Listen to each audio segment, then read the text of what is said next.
Hello मेरे प्यारे भाई और बहनों, स्वागत है आप सभी का आपके अपने यूट्यूब चैनल डी के स्टडी पॉइंट कक्षा 12 में। मेरा नाम है दिलीप कुमार और मैं आज आप लोगों को केमिस्ट्री कक्षा 12 के चैप्टर 1 बिलियन के बारे में पढ़ाऊंगा, जिसका फर्स्ट टॉपिक है बिलियन।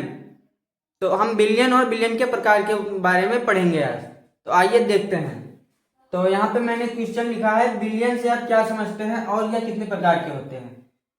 तो नंबर हेडिंग डालेंगे बिलियन। दो या दो से अधिक पदार्थों का समांगी मिश्रण बिलियन कहलाता है। बिलियन में जिस पदार्थ की मात्रा अधिक होती है उसे विलायक कहते हैं तथा जिस पदार्थ की मात्रा कम होती है उसे विलेय कहते हैं। आइए हम इसको फिगर के जरिए समझाता हूं। जैसे मान लीजिए हमने ये कोई बीकर ले लिया, बीकर या गिलास मान लेते हैं।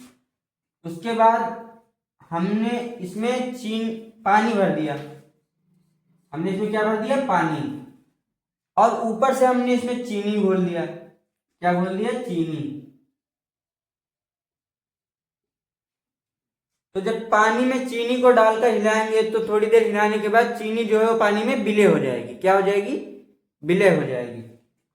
तो यहाँ पे हम परिभाषा दिया है, दो या दो से अधिक पदार्थों का समांगी मिश्रण। समांगी मिश्रण का मतलब यह होता है कि कोई दो ऐसे पदार्थ जिनको ये घोला जाए, दो पदार्थों को आपस में जब घोला जाए तो वह उसी में विलीन हो जाए, अदृश्य हो जाए। जिस विलय जो घोला जाएगा वो उसी में अदृश्य हो जाए। तो हमने एक गिलास पानी में चीनी घोल दिया। तो जब चीनी को घोलेंगे तो चीनी हिलाते हिलाते चीनी गल जाएगी, चीनी का पता ही नहीं चलेगा। तो वही होता है विलयन। ये है चीनी और ये है पानी। तो दोस्तों विलयन में जिसकी मात्रा अधिक होती है, जैसे मान लीजिए आपने शरबत बनाया तो शरबत में किसकी मात्रा अधिक होगी? चीनी की या पानी की?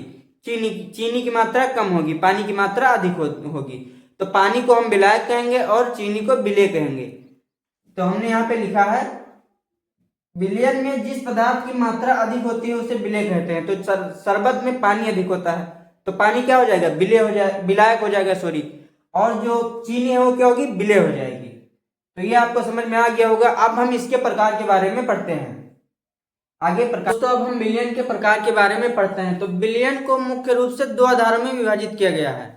कितने भागों में विभाजित किया? दो आधारों में। तो आइए हम दोनों आधारों को पढ़ते हैं।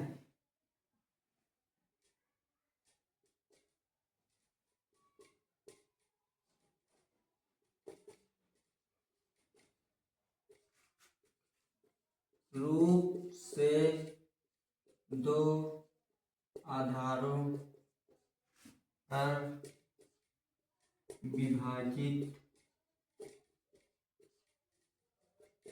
किया गया है। नंबर 1, अवयव की मात्रा के आधार पर। अवयव की मात्रा के आधार पर दोस्तों बिलियन कितने प्रकार के होते हैं? 5 प्रकार के। अवयव की मात्रा के आधार पर बिलियन कितने प्रकार के होते हैं दोस्तों? तो अवयव की मात्रा के आधार पर बिलियन 5 प्रकार के होते हैं। कौन कौन से? तो दोस्तों ये हमने बता दिया कि अवयव की मात्रा के आधार पर बिलियन 5 प्रकार के होते हैं। अब देखते हैं कौन कौन से। नंबर 1, तनु विलियन। नंबर 2, सांद्र विलियन। नंबर 3, संतृप्त विलयन।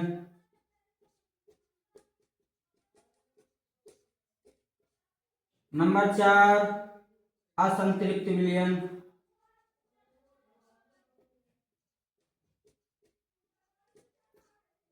नंबर 5, अतिसंतृप्त विलयन।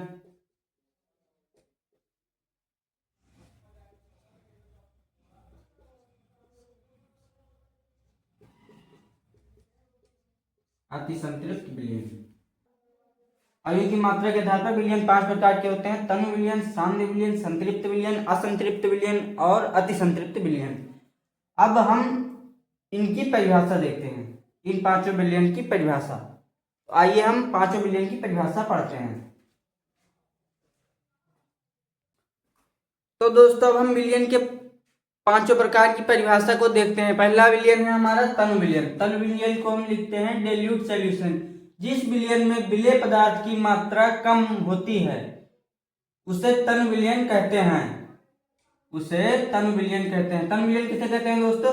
जिस विलयन में विलेय पदार्थ की मात्रा कम होती है उसे तनु विलयन कहते हैं। एग्जाम्पल तनु H2SO4, तनु HCl, तनु HNO3। नंबर 2 है दोस्तों सांद्र विलयन। सांद्र विलयन को इंग्लिश में क्या कहते हैं? Concentrate solution. जिस विलयन में विलेय पदार्थ की मात्रा अधिक होती है, जिस विलयन में विलेय पदार्थ की मात्रा अधिक होती है उसे सांद्र विलयन कहते हैं। एग्जाम्पल सांद्र H2SO4 और सांद्र HCl। नंबर 3 संतृप्त विलयन। संतृप्त विलयन को इंग्लिश में लिखते हैं सैचुरेटेड सॉल्यूशन। क्या लिखते हैं? Saturated solution. इसकी परिभाषा है दोस्तों स्थिर ताप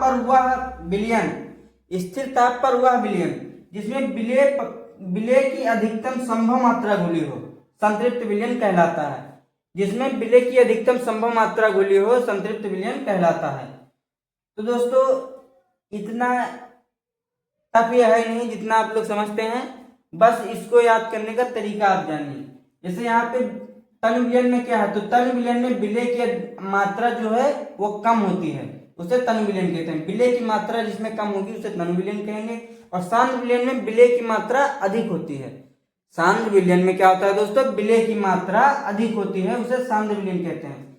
संतृप्त विलयन में दोस्तों स्थिर ताप पर वह विलयन जिसमें सांद्र विलयन से अधिक संभव मात्रा घुली हो उसे संतृप्त विलयन कहते हैं। दोस्तों ये 3 कंप्लीट हो गए। अब हम चौथे और पांचवें की परिभाषा देखते हैं। तो गाइस तीन विलयन की परिभाषा तो हम पढ़ चुके थे। अब हम चौथे और पांचवें विलयन की परिभाषा पढ़ते हैं। चौथा विलयन है असंतृप्त विलयन, जिसको इंग्लिश में कहते हैं सैचुरेटेड सॉल्यूशन। इसकी परिभाषा दोस्तों वह विलयन जिसमें विलेय पदार्थ की मात्रा संतृप्त विलयन के लिए आवश्यक मात्रा से कम होता है तो उसे असंतृप्त विलयन कहते हैं। क्या है दोस्तों? वह विलयन जिसमें विलेय पदार्थ की मात्रा संतृप्त विलयन के लिए आवश्यक मात्रा से कम होता है तो उसे असंतृप्त विलयन कहते हैं। अब पांचवा देखते हैं। पांचवा है दोस्तों अति संतृप्त विलयन, जिसे कहते हैं सुपर सैचुरेटेड सॉल्यूशन। स्थिर ताप पर जब किसी विलयन में विलेय की मात्रा संतृप्त विलयन से अधिक होती है तो उसे विलयन को अति संतृप्त विलयन कहते हैं। स्थिर ताप पर जब किसी विलयन में विलेय की मात्रा संतृप्त विलयन से अधिक होती है तो उस विलयन को अति संतृप्त विलयन कहते हैं। तो दोस्तों संतृप्त विलयन में अधिकतम विलेय की संभव मात्रा घुली थी। इसमें वह विलयन जिसमें विलेय पदार्थ की मात्रा संतृप्त विलयन की आवश्यक मात्रा मतलब जो उसकी संभव मात्रा है उससे भी कम घोली जाएगी तो उसे असंतृप्त विलयन कहते हैं। इसे इस प्रकार जहां पे उसमें संभव मात्रा लिखी वहां पर हम लिख सकते हैं संतृप्त विलयन से कम। बस ये हो जाएगा असंतृप्त विलयन की परिभाषा। बस आपको केवल दिमाग लगाना है दोस्तों, और परिभाषा एक ही है, बस केवल बीच में मतलब कुछ पॉइंट फर्क है। तीसरा अति संतृप्त विलयन सुपर सैचुरेटेड सॉल्यूशन। अब इसमें देखिए दोस्तों क्या है, स्थिर ताप पर जब किसी विलयन में विलेय की मात्रा संतृप्त विलयन से अधिक, तो हम लिखेंगे स्थिर ताप पर वह विलयन जिसमें संतृप्त विलयन से अधिक मात्रा घुली हो उसे विलयन को असंतृप्त विलयन कहते हैं। तो दोस्तों अब हम 2 नंबर विलायक के भौतिक अवस्था के आधार पर विलयन के 3 मतलब प्रकारों को पढ़ेंगे। तो विलायक के भौतिक अवस्था के आधार पर विलयन 3 प्रकार के होते हैं। कौन कौन से? ठोस विलयन, द्रव विलयन, गैस विलयन। अब हम ठोस विलयन की परिभाषा को देखते हैं। ठोस विलयन की परिभाषा ऐसा विलयन जिसमें विलायक पदार्थ ठोस अवस्था में हो तथा विलेय पदार्थ की अवस्था ठोस द्रव गैस में से कोई एक हो तो उसे विलयन को ठोस विलयन कहते हैं। एग्जाम्पल पीतल, कांसा, सोडियम अमलगम, गैसीय विलयन आदि, गैसीय खनिज के विलयन आदि, पीतल, कांसा, सोडियम अमलगम इत्यादि। तो गाइस अब हम दूसरा विलयन जो है द्रव विलयन उसको देखते हैं। दूसरा विलयन है दोस्तों द्रव विलयन। तो द्रव विलयन में क्या लिखेंगे दोस्तों, ऐसा विलयन जिसमें विलायक पदार्थ द्रव अवस्था में हो तथा विलेय पदार्थ ठोस द्रव गैस में से कोई एक हो तो उसे द्रव अवस्था मतलब द्रव विलयन कहेंगे। एग्जाम्पल चीनी को जल में घोल, चीनी का जल में घोल, नमक का जल में घोल। जैसे दोस्तों द्रव का मतलब होता है पानी, जैसे पानी द्रव होता है तो यहाँ पे जल जो है वो द्रव हो जाएगा। जल ज्यादा, जैसे चीनी है, चीनी और पानी का घोल, तो चीनी कम मात्रा में घोली जाएगी, पानी अधिक होगा, तो जो अधिक होगा उसे विलायक कहेंगे। तो विलायक इसमें यहाँ पे लिखा है विलायक पदार्थ द्रव अवस्था में हो, तो जल द्रव में भी तो होता है, और विलेय पदार्थ ठोस द्रव गैस में से कोई एक हो। तो जो चीनी है वो चीनी कैसे होती है, ठोस होती है, तो यह ठोस हो गया। और नमक, नमक का जल में घोल, तो जो जल हो गया दोस्तों ये विलायक हो गया, जल हमारा विलायक हो गया,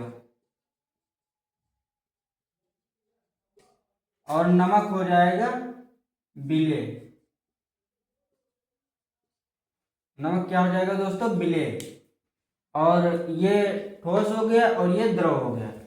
अब हम 3 नंबर गैसीय विलयन की परिभाषा पढ़ते हैं। ऐसा विलयन जिसमें विलायक पदार्थ गैसीय अवस्था में हो तथा विलेय पदार्थ ठोस द्रव गैस में से कोई एक हो तो उसे गैसीय विलयन कहते हैं।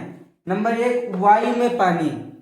वायु में पानी का मतलब दोस्तों जो धुंध होती है, कोहरा, तो उसमें वायु भी होती है, जल भी होता है, तो वही चीज यहाँ पे वायु क्या होती है, गैस होती है। तो यहाँ जो परिभाषा है, ऐसा विलयन जिसमें विलायक पदार्थ गैसीय अवस्था में हो, तो जो वायु हो वायु अधिक मात्रा में होती है और पानी कम मात्रा में होता है, तो ये हो गया विलायक। और पानी क्या हो गया, विलेय। और पानी तो द्रव होता है, तो इसका जो अवस्था है वो द्रव है और इसकी अवस्था गैसीय है। और दूसरा है वायु में धूल।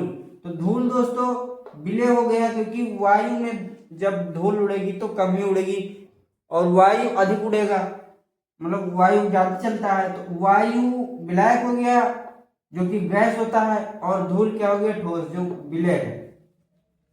तो दोस्तों ये हो गए विलायकों के आधार पर विलयन के 3 प्रकार। अब दोस्तों हम नेक्स्ट टॉपिक पढ़ेंगे अगली बार, मोललता और मोललता। तो अगर वीडियो अच्छा लगे तो वीडियो को लाइक करना, चैनल को सब्सक्राइब करना, और अब इस वीडियो को शेयर करना अपने फ्रेंड सर्किल में। तो तब तक के लिए टाटा बाय, मिलते हैं कल एक और नेक्स्ट वीडियो के साथ।